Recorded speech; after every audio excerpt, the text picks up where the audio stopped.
Hello friends, কেমন আছো? আমি ভালো আছি।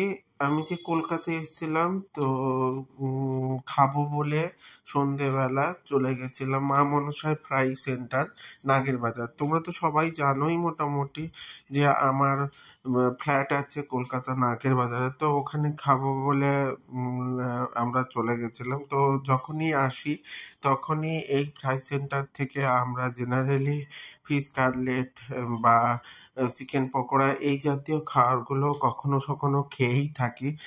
কারণ স্ট্রিট ফুড হিসাবে কলকাতার স্ট্রিট ফুড তো ভীষণ বিখ্যাত।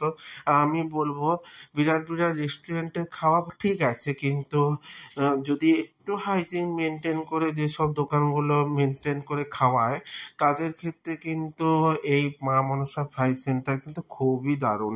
আমাদের তো খুবই ভালো লাগে। এই দেখো, আমরা ফিশ ফ্রাই অর্ডার দিয়ে দিয়েছিলাম আর পাপায়ের হাতে ফিশ ফ্রাইটা দিয়েও দিয়েছে।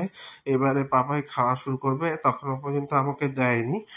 তো এই দাদাদের সঙ্গে মোটামুটি আমাদের খুব ভাব হয়ে গেছে।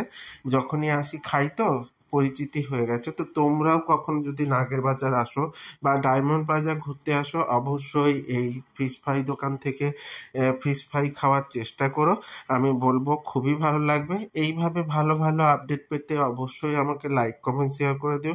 আর ইউটিউব থেকে দেখলে অবশ্যই সাবস্ক্রাইব করে দিয়ে রেখো, যাতে আমার সমস্ত ভিডিওগুলো তোমার কাছে পৌঁছে যায়। ভালো থেকো, সুখে থেকো, টাটা।